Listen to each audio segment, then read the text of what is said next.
이 시간 하나님의 말씀은 고린도후서 12장 1절부터 10절까지의 말씀입니다. 신약 299페이지 고린도후서 12장 1절부터 10절까지의 말씀입니다.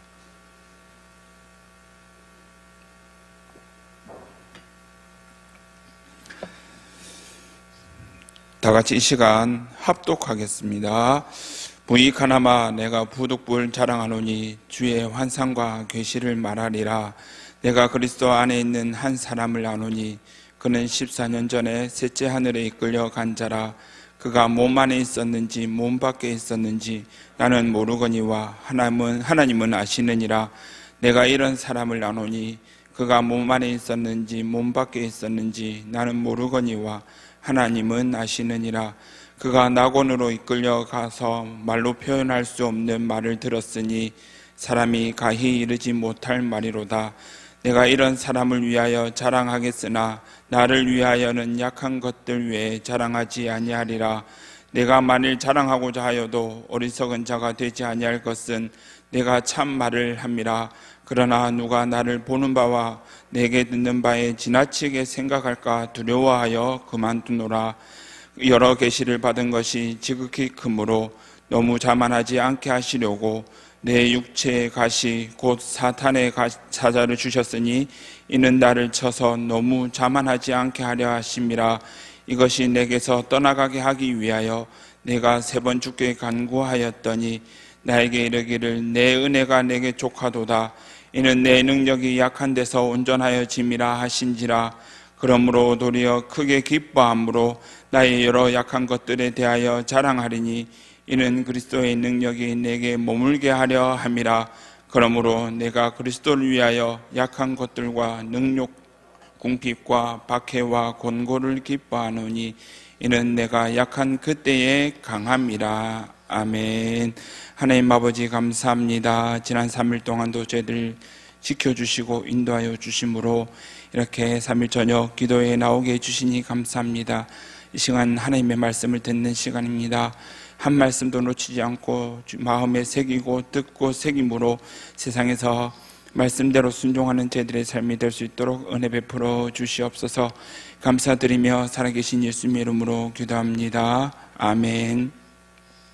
이 시간 우리 다 같이 좀 떨어져 있지만 옆에 있는 분들하고 한번 앞뒤로 인사드리겠습니다. 사랑합니다. 한 번 더 인사하겠습니다. 하나님께서 이 자리에 인도해 주셨습니다. 하나님께서 이 자리에 인도해 주셨습니다.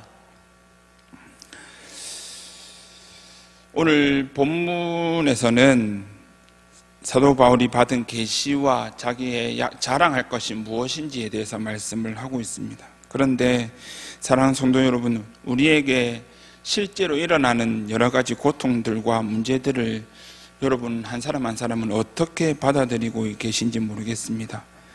어떤 사람은 너무 쉽게 보시는 분들이 있는가 하면 어떤 분들은 너무 어렵게 보시는 분들도 있습니다. 중요한 것은 이 문제의 사안이 크냐 작으냐 좋고 나쁘고를 떠나서 우리의 생사화복을 주관하시는 우리 하나님이 하나님의 허락 없이는 그 어떤 고통과 환난과 아픔, 기쁨도 우리에게 있을 수 없다는 것을 우리는 말씀 듣기 전에 꼭 기억을 하시길 바랍니다. 오늘 1절부터 6절까지는 사도 바울은 주님이 보여주신 환상에 대해서 말씀을 하고 있습니다.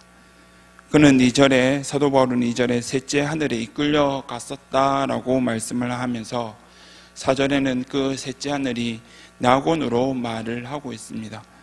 사도 바울은 자신이 셋째 하늘 혹은 낙원에서 무엇을 보았는지는 언급하고 있지는 않습니다. 그러나 그는 우리에게 자신이 말할 수 없는 말을 들었다고 말씀을 하고 있고, 사도 바울은 이 경험을 통해서 이 계시를 통해서 자신을 드러낼 수 있지만 오히려 겸손한 모습으로 겸손한 태도로 이 문제를 언급하고 있기에 2절에 나는 14년 동안이나 이것을 언급하지 않았다라고 말씀을 하고 있습니다. 그리고 6절에는 사도 바울은 직접 이렇게 고백을 합니다. 내가 만일 자랑하고자 하여도 어리석은 자가 되지 아니할 것은 내가 참 말을 함이라.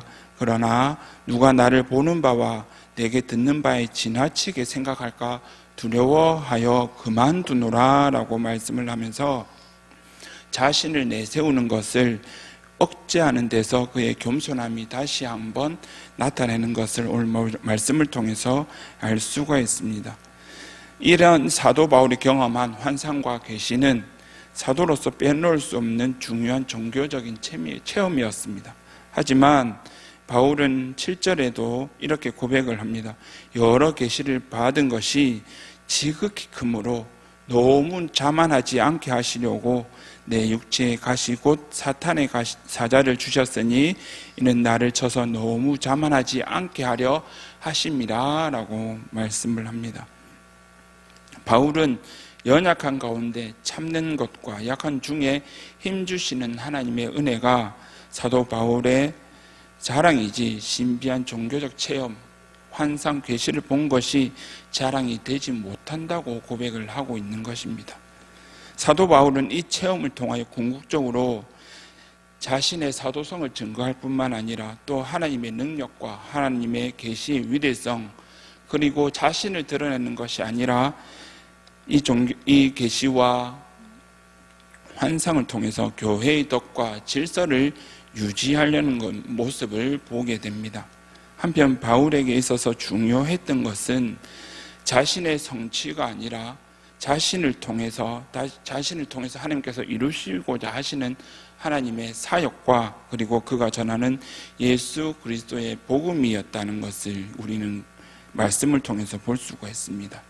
그렇기에 하나님께서는 그로 하여금 사도 바울로 하여금 이 사실을 사도 바울을 통하여 나타내고자 하는 이 하나님의 사역 그리고 예수 그리스도의 복음을 계속 상기시키기 위해서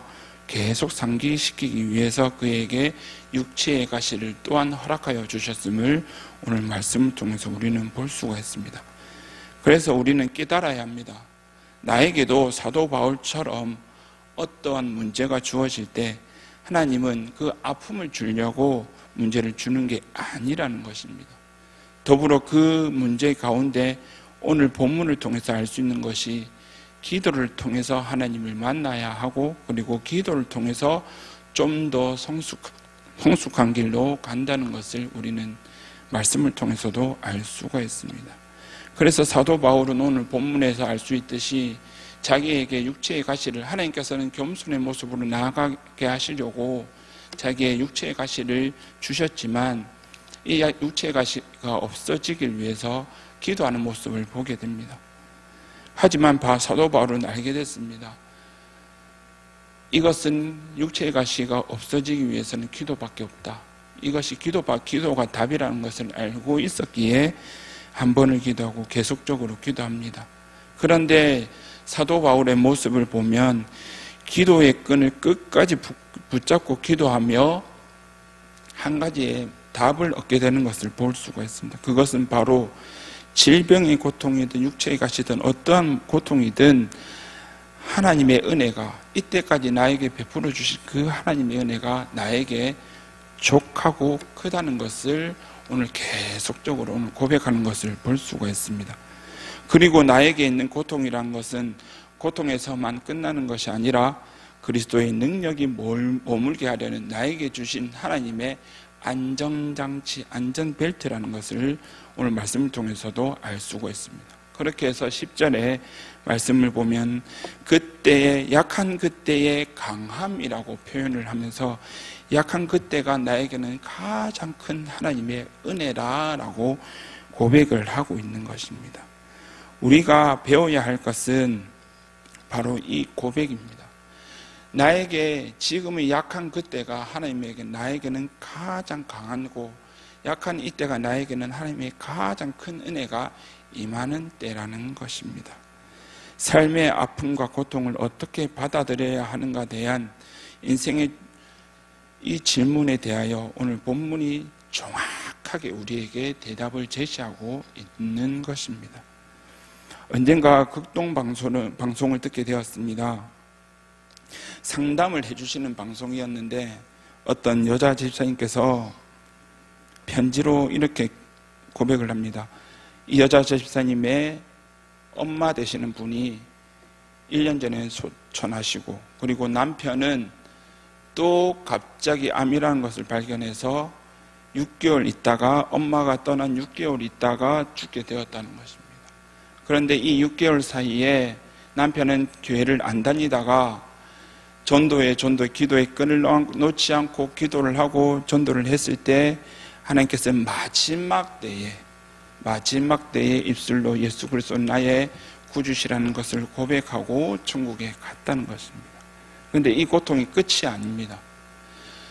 중학생밖에 안 되는 이 딸이 교통사고로 또 죽게 되었습니다. 그래서 이 너무나 고통스러운 나머지 이 하소연할 데도 없고 해서 편지를 방송국에 보냈던 것입니다. 그런데 이 상담을 해주시는 분이 어떤 목사님인지는 기억은 안 나지만 그 목사님께서 하시는 말씀이 이 고통만 보지 마시기 바랍니다. 이 고통만 보지 마시기 바랍니다. 이 고통 안에, 이 고난 가운데 하나님께서 예배하신 은혜가 있을 것입니다. 그렇기에 기도하시기 바랍니다 라고 상담을 하시는 것입니다. 우리도 기억을 해야 됩니다. 반드시 하나님은 우리에게 고통만 주시려고 시련의 터널을 주시는 분이 아니라는 것입니다. 절대 아니라는 것입니다. 사도 바울은 육체에 가시고 사탄의 사자로 고통을 받았습니다. 이것이 무엇이었는지는 우리는 정확히는 알 수는 없지만 이 육체의 가시가 하나님께로부터 이 아픔이 왔다는 것을 사도 바울은 알았습니다. 그리고 하나님께서 이 육체의 가시를 준 목적이 오늘 본문 7절 후반부에 자만하지 않게 하기 위해서라고 또 고백을 하고 있습니다. 사도 바울은 이 육체의 가시를 겪으면서도 알았습니다. 이 아픔을 두고 하나님께 기도해야 함을 알았습니다. 그래서 하나님께 육체의 가시가 떠나기를 기도합니다. 한 번, 두 번 응답이 없습니다. 그러나 오늘 본문에서는 3번을 기도했다 하지만 이 3번은 완전수입니다. 3은 그렇게 하나님께서 응답을 주실 때까지 기도했다는 것입니다. 그런데 이 응답이 자세히 보시면 사도 바울이 원했던 응답은 아닙니다. 사도 바울은 육체의 가시가 떠나기를 위해서 기도를 했지, 하나님 이 육체의 가시 내가 너무나 힘듭니다. 이 병이 너무나 힘듭니다. 이 사탄의 사자가 너무나 나에게는 힘듭니다. 떠나게 해달라고 기도했습니다. 그런데 하나님께서 주신 응답을 한번 보십시오. 9절 말씀입니다. 9절 말씀 제가 읽어드리겠습니다. 나에게 이르시기를 내 은혜가 내게 족하다. 내 은혜가 내게 족하다. 이 어려움을 받고 있는 것이 내게 족하다고 말씀을 하고 있습니다.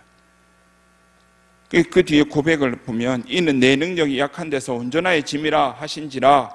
그러므로 도리어 크게 기뻐함으로, 사도 바울은 크게 기뻐함으로 나의 여러 약한 것들에 대하여 자랑하리니 이는 그리스도의 능력이 내게 머물게 하려 함이라 라고 고백을 합니다. 사도 바울은 이 아픔이 떠나기를 기도했지만 하나님께서 주신 응답이 내 은혜가 내게 족하다라는 원치 않는 답을 받고도 고스란히 받고도 기뻐하고 또 자랑한다고 말씀을 하고 있습니다. 어떻게 이럴 수 있겠습니까? 내가 너무나 힘든데, 육체의 가시 때문에 너무나 힘든데 하나님께서는 내 은혜가 족하다고 말씀을 하고 있는데, 그런데 사도 바울은 기뻐한다고 말씀하는 이 약한 것을 자랑한다고 고백을 하고 있습니다. 사도 바울의 이렇게 이 육체의 가시로 하나님께서 주신 응답이 정반대의 답이지만, 어떻게 봐서는 정반대의 답이지만 이렇게 기뻐하고 감사할 수 있었던 2가지 이유가 있습니다. 첫 번째 이유는 하나님께서는 이 얼마나 기도했는지는 알 수 없지만 기도하는 기간 중에 사도 바울의 마음을 기경을 하셔서 어떤 응답이든 받을 수 있는 그릇을 준비하셨다는 것입니다. 우리가 꼭 기억을 해야 합니다. 하나님, 나에게도 이런 문제가 있습니다. 자녀에게 문제가 있습니다. 가정에 문제가 있습니다. 사업에 문제가 있습니다. 하나님 이걸 바로 잡아주십시오. 하나님께서 바로 내 은혜가 족하다. 내 은혜가 족하다. 응답을 주시면 우리도 사도 바울처럼 네 알겠습니다. 하나님께서 주신 은혜가 내게 너무나 족합니다. 그렇게 나도 오늘 감사합니다. 기뻐 찬양합니다. 오히려 이 약한 가운데 주시는 은혜를 나는 자랑할 것입니다 라고 삶에서 감사의 표현을 해야 하는 것이 우리의 모습이 되어야 한다는 것입니다. 사도 바울은 한 번을 기도하고 두 번을 기도하고 응답이 없으니까 멈추지 않았습니다. 어떤 응답이든 주시든 끝까지 기도하는 모습을 보게 됩니다. 이것이 바로 우리 신앙의 규칙이라면 규칙입니다. 예를 들어서 어떤 결혼한 세댁이 있었습니다. 이 세댁이 결혼 전에는 부엌에도 들어가 본 적이 없는 세댁이었습니다. 결혼을 하고 신랑에게 아침을 차려주는 계란 후라이라도 해줘야 되겠다. 그게 쉽게 됩니까? 잘 안 됩니다. 한번 해보니까 달라붙어서 엉망진창이 됐죠. 어떨 때는 탔죠. 어떨 때는 덜 익었죠. 계속 실패를 하다 보면 계란 후라이도 그냥 되는 것이 아니구나. 후라이팬에 따라 열 조절도 해야 되는구나. 계란도 어떻게 까야 되는구나. 계속 하면서 실패 경험을 겪으면서도 한 가지 요리, 계란 후라이가 탄생하는 것입니다. 우리에게도 마찬가지입니다. 한 번의 기도 응답, 한 번에 기도한다고? 아니요. 하나님께서는 한 번의 기도로 응답을 주실 때도 있지만 어찌되는 하나님께서 우리에게도 어떠한 응답이든 받을 그릇을 준비하시기 위해서 우리에게도 지금도 계속적으로 기도하게 만드시는 것이 우리 하나님이시라는 것입니다. 우리 신앙생활에서도 잊지 말아야 할 것은 한 번, 두 번 응답이 없다고 기도 멈추는 것이 아니라 응답 주실 때까지 어떠한 응답이든 주실 때까지 기도해야 합니다. 그리고 우리의 원함과 소원대로 응답되지 않더라도 슬퍼하는 것이 아니라 오늘 사도 바울처럼 오히려 기뻐하며 자랑해야 하는 것이 참된 신앙인의 모습이라는 것입니다. 바울도 처음 간구했을 때 원하는 답이 전혀 다른 응답이 왔었지만 처음에는 하나님께서는 그 응답을 받을 그릇이 안 되었기 때문에 계속적으로 기도하게 만드셨습니다. 바울 자신이 원했던 응답은 아니었습니다. 육체가 여전히 병중에 있었습니다. 그런 중에도 감사하며 기뻐하며 자랑해야 한다는 고백을 할 수 있었던 두 번째 이유는 서두에 말씀드린 것처럼 바로 자신에게 주어진 이 가시가, 이 어려움이, 이 환난이, 이 고통이 하나님을 바라보는 안전장치인 것을 바울은 정확히 알았다는 것입니다. 그래서 오늘 본문 7절 후반부에 보시는 것처럼 너무 자만하지 않게 하시려고, 나를 너무나 자만하지 않게 하시려고, 그 은혜가 족하다고 말씀하셨기에 너무 자랑하지 않게 하시려고 나에게 이런 가시를 주시고 이런 응답을 주셨다는 것을 사도 바울은 알았습니다. 그러므로 성도 여러분들, 우리의 하나님 아버지께서는 자녀에 대한 사랑이 너무나 크시기에 은혜를 주시면서도 또한 함께 가시 또한 어려움을 함께 주신다는 것을 우리는 반드시 믿어야 합니다. 그런데 이 가시가 아픔만으로 우리에게 존재하는 것이 아니라 하나님의 깊은 뜻이 담겨져 있는 우리를 철저하게 보호하시기 위한 하나님의 안전장치라는 것을 우리는 깨닫고 감사해야 함을 이 시간 우리는 잊지 말아야 할 것입니다. 이제부터 우리에게 주어진 여러 가지 인생의 가시들 가운데 무조건 불평, 원망을 해서는 안 되는 이유를 이제 아시겠죠? 이제는 아실 거라 믿습니다. 또한 오늘 본문을 통해서 우리가 깨달을 수 있는 부분이 또 있습니다. 오늘 본문에 본문을 자세히 보시면 9절과 10절을 자세히 보시면 똑같은 느낌의 어절이 3번이나 반복되고 있습니다. 9절에 먼저 보시면 내 능력이 약한 데서 온전하여짐이라. 그리고 후반부에는 나의 여러 약한 것들에 대하여 자랑하리니 라고 말씀하셨고, 3번째는 10절 마지막 부분에 내가 약한 그때의 강함이라고 기록하고 있습니다. 9절과 10절 단 2절 사이에 연거푸 약함에 대하여 고백을 하는데, 약한 데서 온전하여지고 약한 이것을 자랑하고 내가 약한 그때에 강함이라 표현할 수 있는 것은, 이 약함이 세상적으로 봐서는 입에 오르내릴 수도 있고 손가락질 받을 수 있는 이 아픔이지만, 하나님께서 보시기에는 이 약함이 나를 둘러싼 하나님의 은혜이자 하나님의 크신 사랑이라는 것을 사도 바울은 알았기에 약한 데서 온전하여지고 약한 것을 자랑하고 약한 그때가 오히려 강함이라고 고백을 하고 있는 것입니다. 우리에게 약할 그때가 바로 하나님의 능력을 드러내는 가장 좋은 기회라는 것을 사도 바울은 기도의 응답을 받고 난 후에 고백을 하고 있습니다. 우리 이 시대가 코로나로부터 너무나 힘든 시대를 살고 있습니다. 세상적으로는 기독교가 질타를 받고 있습니다. 우리는 너무나 안타깝기도 하고 억울하기도 하지만 이때가 하나님께서 보시기에는, 우리가 보기에는 약한 이때가 온전해질 때고, 나 자신의 믿음에 쌓아갈 수 있는, 다져질 수 있는 온전한 이때고, 이때를 자랑해야 될 뿐만 아니라 이때가 오히려 우리에게는 강함이 될 수 있는 이 시대라는 것을 우리는 기억을 하시기를 바랍니다. 이런 경우가 성경 속에서도 너무나 많습니다. 아브라함이 바랄 수 없는 중에 이삭을 낳은 사건도 그렇습니다. 그리고 요셉이 왕의 감옥에 갇혔을 때에 그때 바로 애굽 제국의 총리가 된 것도 그렇습니다. 나사로가 죽어 슬픔 속에 잠겨있는 수많은 사람들에게 예수님은 죽은 나사로를 살리심으로 높아지셨습니다. 사람의 눈으로 볼 때는 불가능하고 끝이 난 것 같습니다. 헤어날 희망도 보이지 않습니다. 그러나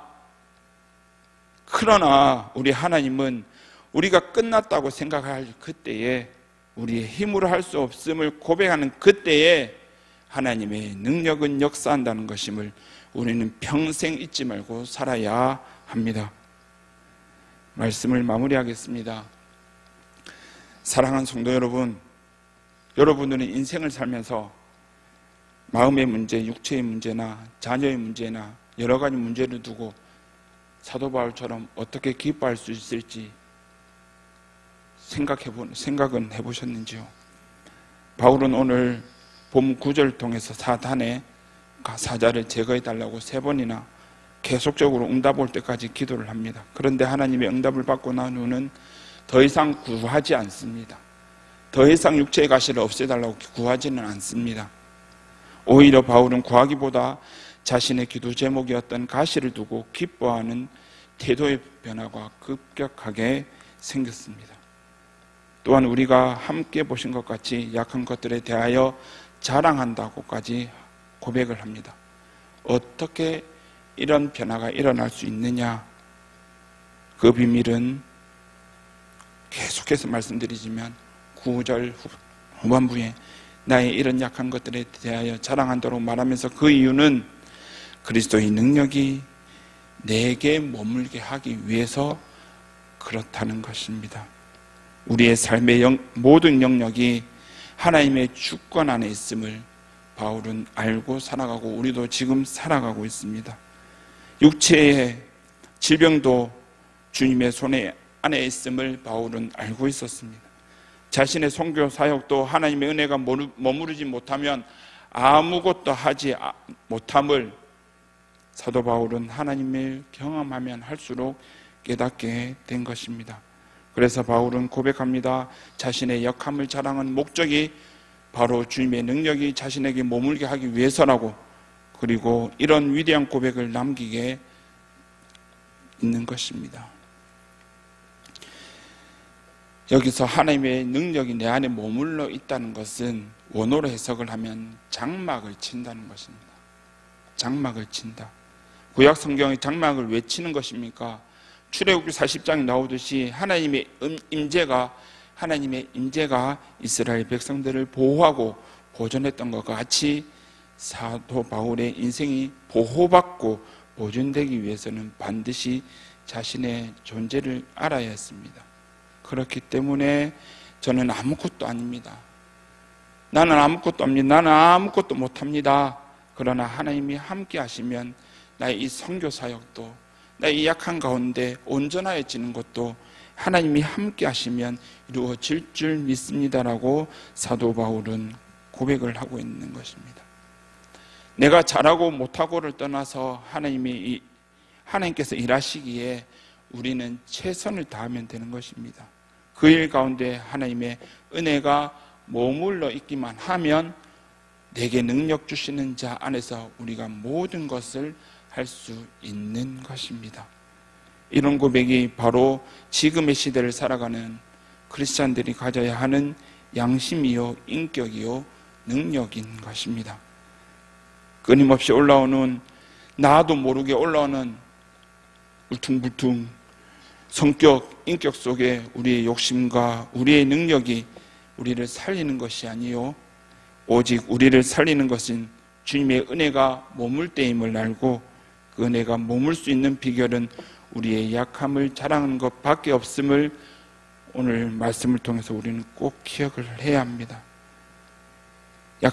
약하게 되면 우리는 기도할 수밖에 없습니다. 약하기 때문에 하나님을 의지하며 기도할 수밖에 없습니다. 그리고 그 기도 가운데 하나님은 우리를 성숙한 자로 만드셔서